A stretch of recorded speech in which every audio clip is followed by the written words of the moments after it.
आज का हमारा टॉपिक है लिमिटेशंस ऑफ स्टैटिस्टिक्स कि स्टैट्स के हमें पता है बहुत सारे फायदे तो हैं, एडवांटेजेस तो हैं, लेकिन इसकी कुछ लिमिटेशंस भी हैं। तो लिमिटेशंस पढ़ते हैं आज। तो सबसे पहली लिमिटेशन है इसकी, stats does not study qualitative data. यानी कि जो स्टैट्स है उसके अंदर सबसे पहली कमी है कि ये क्वालिटेटिव डेटा को स्टडी नहीं करती। क्वालिटेटिव डेटा मैं पहले भी बता चुका हूं, कुछ क्वालिटीज होती है जैसे ऑनेस्टी है या प्योरिटी है, तो इसको स्टडी नहीं करती। हाँ, अगर स्टैट्स हमें कुछ उससे कुछ रिजल्ट निकालना है तो हमें क्वांटिटेटिव डेटा चाहिए होगा। ठीक है, जैसे कि अगर मैं कहूँ कि वो राम श्याम से ज्यादा इंटेलिजेंट है, इससे स्टैट्स का कोई मतलब नहीं है। हाँ, अगर मैं कहूँ कि राम के 40% मार्क्स हैं और श्याम के 50% मार्क्स हैं या सोहन के 60% मार्क्स हैं, तो इस डेटा का हम कुछ ना कुछ रिजल्ट निकाल सकते हैं। वो उससे ज्यादा इंटेलिजेंट है, इस डेटा से हम कोई रिजल्ट नहीं निकाल सकते। ठीक है, तो स्टैट्स में पहली कमी कि क्वालिटेटिव डेटा को स्टडी नहीं करती। दूसरी स्टैट्स में कमी है, stats does not deal with individual data. कि स्टैट्स जो है इंडिविजुअल डेटा से भी स्टैट्स कोई रिजल्ट नहीं निकाल सकती। अगर हमें स्टैट्स यूज करना है, कोई भी स्टैटिस्टिकल टूल को हमें यूज करना है, तो उसके लिए हमें ग्रुप ऑफ डेटा चाहिए होगा, एग्रीगेट ऑफ फैक्ट्स चाहिए होगा। एक इंडिविजुअल, यानी कि अगर मैं कहूं कि राम के 40 मार्क्स है, इससे कोई रिजल्ट नहीं निकलेगा। हाँ, अगर मैं कहूं राम के 40 और श्याम के 60 मार्क्स हैं, तो यहां हम स्टैट्स यूज कर सकते हैं। अब आप कहोगे उसमें कैसे स्टैट्स यूज कर लोगे? देखो, 40 और 60 इन दोनों का हम मीन निकाल सकते हैं। मीन कैसे निकालते हैं? दोनों को प्लस करके 2 से डिवाइड, 50 आ गया, मीन आ गया दोनों के मार्क्स का। यानी कि हमने कहीं ना कहीं स्टैट्स यूज कर ली ना। कब की? जब 2 थे। खाली अगर इंडिविजुअल इसके मार्क्स इतने, अब आप बताओ इसमें स्टैट्स में कौन सा फॉर्मूला, मीन, मीडियन, मोड, कुछ भी नहीं कर सकते हम इसको। इवन और तो और कुछ इसको ऑर्गेनाइज नहीं कर सकते, इसको प्रेजेंट नहीं कर सकते, है ना। तो इसलिए स्टैट्स जो है इंडिविजुअल डेटा को स्टडी नहीं करता, उसके लिए ग्रुप ऑफ फैक्ट्स की जरूरत है, एग्रीगेट्स की जरूरत है। तीसरी इसकी कमी है कि जो स्टैट्स के रिजल्ट है वो ट्रू ऑन एवरेज बेसिस होते हैं। Results are true on average basis. कि जो स्टैट्स के जो रिजल्ट है वो एकदम, अगर मैं कहूं कि बिल्कुल करेक्ट है, ऐसा नहीं होता। एवरेज बेसिस पे करेक्ट होते हैं। फॉर एग्जांपल, आपके इंग्लिश, मैथ, साइंस, एसएसटी और हिंदी, आपके मार्क्स आए 40, 50, 60, 70 और 80, ये आपके मार्क्स हैं। आपने अपने मार्क्स का मीन निकाला। मीन कैसे निकालोगे? इन सबको प्लस करके 40 plus 50 plus 60 plus 70 plus 80 divide by 1 2 3 4 5, आपने इसका मीन निकाला, मीन आ गया 60। तो आप, अगर कोई आपसे पूछता है भाई कितने मार्क्स आए हैं, आप कहते हो 60% मार्क्स आए हैं, एवरेज 60 है। एवरेज 60 का मतलब मेरे सब में 60 है, मेरे मार्क्स सब में 60 है। क्योंकि भाई टोटल आपके 300 बन रहे हैं 5 सब्जेक्ट में, तो सब में 60 आप कह सकते हो ना कि सब में 60 मार्क्स हैं। एवरेज का मतलब वही होता है। तो अब आपने कहा कि मेरे 60% एवरेज है, मतलब कि ये लगा लो कि सब में 60 है। लेकिन क्या ये वाकई में सच्चाई है कि सब में आपके 60 है? नहीं। लेकिन जब आप मीन किसी को बताते हो तो 60% बताते हो, 60 की मेरे मार्क्स है। तो लेकिन सच्चाई ये है कि आपके 40 भी है, आपके कहीं 70 भी है, आपके 50 भी है, तो आपके कहीं 80 भी है ना। तो एक्चुअल डेटा कुछ अलग है, लेकिन हाँ ये ट्रू है, ये भी ट्रू है। लेकिन किस बेसिस पे ट्रू है? एवरेज के बेस पे ट्रू है ना। तो इसलिए हम कहते हैं कि जो रिजल्ट्स होते हैं इसके, वो ट्रू होते हैं एवरेज बेस पे, क्योंकि ये हर एक इंडिविजुअल के बारे में नहीं बता रहा। अगर इंडिविजुअल के बारे में बताने लग जाए तो फिर स्टैट्स किस काम का? तो स्टैट्स है इन सबका एक निचोड़ निकालना। तो निचोड़ कभी भी ट्रू रियल नहीं हो सकता, वो इन सबका एक एवरेज होता है। ठीक है, इसलिए एक कमी है कि ये एवरेज बेसिस पे ट्रू है। इसका मैं एग्जांपल लेता हूं। जैसे कि मान लिया एक हाउस है, हाउस 1, उसके अंदर 5 लोग रहते हैं। एक हाउस 2 है, उसके अंदर 7 लोग रहते हैं। ठीक है, और एक हाउस 3 है, उसके अंदर उसके अंदर 3 लोग रहते हैं। तो अगर मैं आपसे पूछूं कि भाई एवरेज हर घर में कितने लोग रहते हैं, ये हमें पता है कि हाउस 1 में 5 मेंबर है, हाउस 2 में 7 और हाउस 3 में 3 लोग रहते हैं।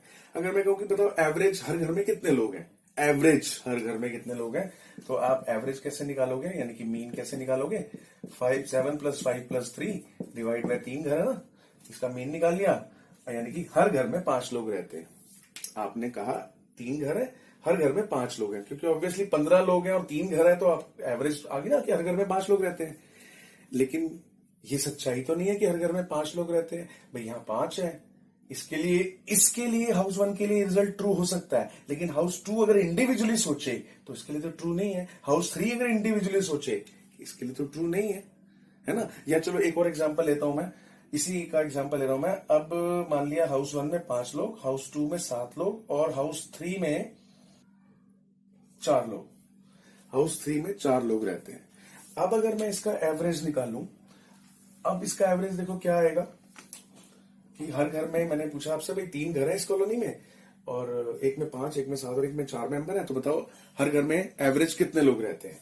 आपने एवरेज निकाली कि भाई इतने इतने मेंबर है, 3 घर है, 7 4 11 और 5 16/3, तो सर हर घर में 5.33% रहते हैं। अब मुझे एक बात बताओ, एवरेज बेस पे तो ये ट्रू है, लेकिन क्या सच्चाई ऐसी हो सकती है कि घर में 5.3 मेंबर हो? भाई मेंबर या तो 5 होंगे, मेंबर या तो 6 होंगे, ये 5.3 कैसे मेंबर हो सकते हैं? मतलब आधा मेंबर कैसे हो सकता है? नहीं हो सकता ना। तो इसलिए वैसे एवरेज बेसिस पे ओके है कि हर घर में 5.33% है, लेकिन सच्चाई में तो ये तो एक मतलब हंसने वाली बात हो जाएगी कि 5.3 लोग, नहीं हो सकता ना। तो इसलिए कहा जाता है कि जो रिजल्ट्स आते हैं इसके वो एवरेज बेसिस पे ट्रू होते हैं, लेकिन रियलिटी में हो सकता है वो ट्रू ना हो।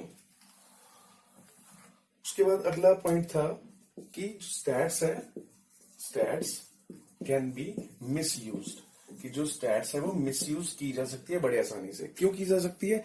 क्योंकि स्टैट्स किस पे डिपेंड है? जो डेटा कलेक्ट किया उसी के ऊपर स्टैट्स के रिजल्ट आएंगे ना।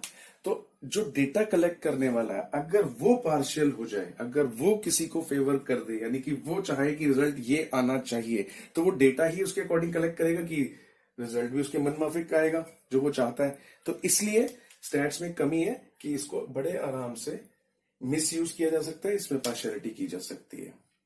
ठीक है। फिफ्थ पॉइंट, फिफ्थ इसकी जो लिमिटेशन है वो है स्टैटिस्टिकल लॉज जो है वो, statistical laws are not exact. देखो जैसे statistical law are not exact, exact किसकी तरह से? जैसे मैथमेटिक के जो लॉ होते हैं या जैसे साइंस के जो लॉ होते हैं वो यूनिवर्सल होते हैं, वो हर जगह अप्लाई होते हैं। लेकिन जो स्टैटिस्टिकल लॉ है वो हम चेंज कर देते हैं सिचुएशन को देखकर। कहीं पर तो हमें सेंट्रल टेंडेंसी के लिए मीन निकालते हैं और कई जगह पे मीन ना निकाल के हैं। क्यों हर जगह मीन क्यों नहीं निकालते? हर जगह सेम लॉ मीन ही निकाले एवरेज बेसिस पे? नहीं, हर जगह मीन ना निकालकर कहीं हम वेटेड मीन भी निकाल देते हैं, है ना। एक मीन होता है, एक वेटेड मीन। तो वो कैसे होता है? क्योंकि डिपेंड करता है कि सिचुएशन क्या है। लेकिन जो साइंस और मैथ्स पे कुछ डिपेंड नहीं करता, वो चाहे कोई भी हालात हो, उसके जो लॉ है वो बिल्कुल एग्जैक्ट होते हैं, यूनिवर्सल होते हैं। ये कमी है स्टैट्स में। उसके बाद अगला है, अगली जो कमी है स्टैट्स की, कि data should be homogeneous. Stats में कमी है कि डेटा शुड बी होमोजीनियस, यानी कि स्टैट्स आप तभी यूज कर सकते हो जब उसका जो डेटा होगा वो होमोजीनियस होगा, एक ही जैसा डेटा होगा, तभी आप उसमें स्टैट्स के टूल्स अप्लाई कर सकते हो। अगर डेटा अलग अलग हो गया, वेरिएशन हो गया, तो आप एक ही उसी डेटा में स्टैट्स अप्लाई नहीं कर सकते। यानी कि अगर आपको एवरेज मार्क्स निकालने हैं तो जितना भी आपका डेटा है वो सारा का सारा मार्क्स ही होने चाहिए, तभी आप एवरेज मार्क्स निकाल सकते हो। ऐसा नहीं है कि आपने कुछ बच्चों को तो मार्क्स ले लिया, कुछ बच्चों की एज ले ली और उसकी एवरेज निकाल ली, नहीं हो सकता। होमोजीनियस यानी कि एक ही जाति का डेटा होना चाहिए। ठीक है, तो ये स्टैट्स की कुछ लिमिटेशंस हैं, कमियां हैं। अब इसके बाद अगला टॉपिक है हमारा इंपॉर्टेंस ऑफ स्टैट्स। स्टैट्स की इंपॉर्टेंस को हम 3 रेफरेंस में पढ़ेंगे। गवर्नमेंट के लिए स्टैट्स की बहुत इंपॉर्टेंस है, इकोनॉमी में स्टैट्स की बहुत इंपॉर्टेंट है, और जो हमारी इकोनॉमिक प्लानिंग होती है हमारी कंट्री में, हमारी इकोनॉमी में, उसमें भी स्टैट्स का बहुत बड़ा रोल है, उसकी बहुत इंपॉर्टेंस है। तो एक एक करके तीनों की इंपॉर्टेंस, मतलब स्टैट्स की इंपॉर्टेंस इन तीनों एरियाज में बढ़ते हैं। सबसे पहले गवर्नमेंट। गवर्नमेंट के लिए स्टैट्स की बहुत ज्यादा इंपॉर्टेंट है। वो क्यों? क्योंकि गवर्नमेंट को पॉलिसी बनानी होती है। तो उस पॉलिसी मेकिंग में, policy regarding tax, policy regarding wealth, policy regarding employment. अब गवर्नमेंट को जो पॉलिसी बनानी है, टैक्स की हो, चाहे वेल्थ के लिए हो, चाहे एम्प्लॉयमेंट के लिए हो, तो उस पॉलिसी को बनाने के लिए गवर्नमेंट के पास डेटा होना जरूरी है, यानी कि उसमें स्टैट्स का होना बहुत जरूरी है। उसके बिना गवर्नमेंट इसकी पॉलिसी नहीं बना सकती। दूसरा, गवर्नमेंट को एनालाइज करना होता है, एनालिसिस करना होता है of economic problems. Economic problem आप पढ़ चुके हो ना, what to produce, how to produce, for whom to produce. तो ऐसे इकोनॉमिक प्रॉब्लम को सॉर्ट आउट करने, उसको एनालाइज करने के लिए भी गवर्नमेंट को स्टैट्स की और स्टैटिस्टिकल टूल्स की जरूरत पड़ती है। और गवर्नमेंट को फ्यूचर ट्रेंड्स जो है वो जानने के लिए भी स्टैट्स की जरूरत पड़ती है। आगे आप स्टैट्स में पढ़ोगे, एक चैप्टर है टाइम सीरीज आएगा, ठीक है, एक चैप्टर है इंडेक्स नंबर आएगा। तो ये गवर्नमेंट को इसी में हेल्प करते हैं कि क्या ट्रेंड चल रहा है, जैसे कि प्राइसेस बढ़ रहे हैं तो बढ़ते बढ़ते कहां तक जा सकते हैं, है ना। तो इस तरह के जो फ्यूचर ट्रेंड्स देखने होते हैं, तो उसके लिए भी गवर्नमेंट को स्टैट्स की जरूरत पड़ती है। तो ये तीन इंपॉर्टेंस गवर्नमेंट के लिए। उसके बाद इकोनॉमी के लिए स्टैट्स क्यों जरूरी है? नंबर एक, फॉर्मुलेशन ऑफ लॉज। अब इकोनॉमी को बहुत सारे लॉ बनाने हैं। लॉ, ये भी आप पढ़ोगे आगे, लॉ ऑफ डिमांड है, जैसे लॉ ऑफ डिमांड पढ़ोगे, ठीक है। लॉ ऑफ डिमांड का मतलब क्या होता है कि जब प्राइस बढ़ती है तो डिमांड कम हो जाती है, जब प्राइस कम होते हैं तो डिमांड बढ़ती है। एक लॉ है, ये आप अभी पढ़ोगे यहाँ पे आगे माइक्रो में। तो इसी टाइप के और भी लॉज है, जैसे कि concept of elasticity of demand, कि जो हमारी डिमांड है वो इलास्टिक होती है। इलास्टिक का मतलब हमेशा एक जैसी नहीं रहती, चेंज होती रहती है। तो ये भी एक कंसेप्ट है। तो ऐसे बहुत सारे लॉ हैं जो इकोनॉमी को फ्रेम करने पड़ते हैं। तो वो किसकी लाइट में? इसी स्टैट्स की लाइट में ही, वो स्टैट्स की मदद से ही वो फ्रेम किए जाते हैं, ठीक है।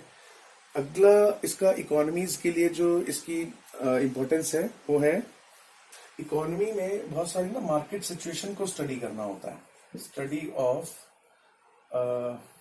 मार्केट स्ट्रक्चर्स, बहुत सारे मार्केट स्ट्रक्चर होते हैं। मैं थोड़ा सा एक एग्जांपल देता हूँ, ये भी आपका माइक्रो में चैप्टर आएगा। मार्केट स्ट्रक्चर, जैसे कि ना मार्केट, एक होता है परफेक्ट कंपटीशन, एक होता है मोनोपली, एक होता है ओलिगोपोली, एक होता है मोनोपोलिस्टिक कंपटीशन। तो ये अभी आपको जानने की जरूरत नहीं है क्या है, लेकिन बस ये समझ लो कि डिफरेंट मार्केट स्ट्रक्चर है, अलग अलग टाइप की मार्केट है जो हमारी इकोनॉमी में होती है। Perfect competition, monopoly, oligopoly, monopolistic competition. तो ये जो मार्केट के स्ट्रक्चर है, इनको जब स्टडी करना होता है इकोनॉमी में, तो भी हमें स्टैट्स की जरूरत होती है। उसके बाद इसके अंदर लास्ट है एक प्राइस एनालिसिस। जब भी इकोनॉमी में प्राइस एनालिसिस करना हो, प्राइस एनालिसिस का मतलब जो प्राइसेस बढ़ रहे हैं, है ना, क्यों बढ़ रहे हैं, प्राइस के बढ़ने का ट्रेंड क्या है, तो ये जो प्राइस एनालिसिस है, ये भी बिना स्टैट्स की मदद के इकोनॉमी में नहीं किया जा सकता। तो ये पॉइंट्स थे जो इकोनॉमी को क्यों स्टैट्स की जरूरत होती है, कि स्टैट्स की इंपॉर्टेंस है हमारी इकोनॉमी में। नेक्स्ट है इकोनॉमिक प्लानिंग। जब हम इकोनॉमिक प्लानिंग करते हैं, अपनी प्लानिंग करते हैं इकोनॉमी में कि किस तरह से ग्रोथ की जाए, कैसे डेवलपमेंट की जाए, तो उसके अंदर भी स्टैट्स का बहुत ज्यादा इंपॉर्टेंस है। फर्स्ट, इकोनॉमिक प्लानिंग के लिए जो आपको पॉलिसी चाहिए, उसके लिए हमें नीड फिगर्स, डेटा। जब भी हम इकोनॉमिक प्लानिंग करेंगे तो हमें फिगर्स चाहिए, डेटा चाहिए। एग्जाम्पल, मान लिया गवर्नमेंट प्लानिंग कर रही है कि सबको रोजगार मिले, तो गवर्नमेंट ने सोच लिया, प्लानिंग कर रही है उसकी कि देना है। अब गवर्नमेंट ने सोचा ठीक है, हम उतनी प्रोडक्शन यूनिट्स खोल देते हैं। अब कितनी प्रोडक्शन यूनिट खोले? कितनी खोले, उसके लिए चाहिए ना गवर्नमेंट को फिगर्स की, कितने लोग अनएम्प्लॉयड है उतनी ही तो खोले, है ना। तो जब भी इकोनॉमिक प्लानिंग होगी गवर्नमेंट को फिगर्स चाहिए होंगी, डेटा चाहिए होगी, जो कि स्टैट्स अवेलेबल कराता है।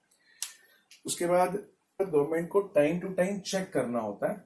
क्या चेक करना होता है कि जो ग्रोथ है, कौन सी इकोनॉमिक ग्रोथ है, जो इकोनॉमिक ग्रोथ है वो सब्सटेंशियल है या नहीं है। सब्सटेंशियल का मतलब लगातार हम उस ग्रोथ पे चल रहे हैं, या एक साल ग्रोथ हुई, हमने देखा जी ग्रोथ है और चुप करके बैठ गए, नहीं। ग्रोथ हमेशा सब्सटेंशियल होनी चाहिए। ये नहीं कि एक साल ग्रोथ हो और बस खत्म। ग्रोथ लगातार होनी चाहिए, डिकेड्स तक, यानी कि दसियों साल तक होनी चाहिए, उसे हम एक्चुअली ग्रोथ बोलते हैं। ये नहीं कि एक साल बड़ा अच्छा मॉनसून आ गया और एग्रीकल्चर में प्रोडक्शन बहुत अच्छा हो गया और हम खुश हो जाए कि हाँ ग्रोथ हो गई, नहीं, उसे ग्रोथ नहीं कहते हैं। ग्रोथ का मतलब है सब्सटेंशियली, लगातार कई साल तक बढ़ते चले जाना। ठीक है, तो ये चेक करने के लिए भी हमें डेटा चाहिए कि इकोनॉमिक ग्रोथ हमारी ये सिर्फ वंस इन अ वाइल है, ये सब्सटेंशियल है। इसके लिए हमें इकोनॉमिक प्लानिंग, मतलब इसके लिए हमें स्टैटिस्टिकल डेटा चाहिए, टूल्स चाहिए चेक करने के लिए। और हमारी क्या प्रोग्रेस है, हमारी प्रोग्रेस एंड इकोनॉमिक डेवलपमेंट, हमारी इकोनॉमिक डेवलपमेंट को चेक करने के लिए भी हमें स्टैटिस्टिकल डेटा चाहिए। जैसे कि हम जीडीपी से अंदाजा लगाते हैं कि हमारा जीडीपी कितना राइज हो रहा है, कितना ग्रो कर रहा है, तो ये सब चीजें कहां से निकलेगा जीडीपी, कहां से निकलेगी नेशनल इनकम, सब के लिए हमें स्टैट्स की जरूरत पड़ती है। तो ये थी इंपॉर्टेंस ऑफ स्टैटिस।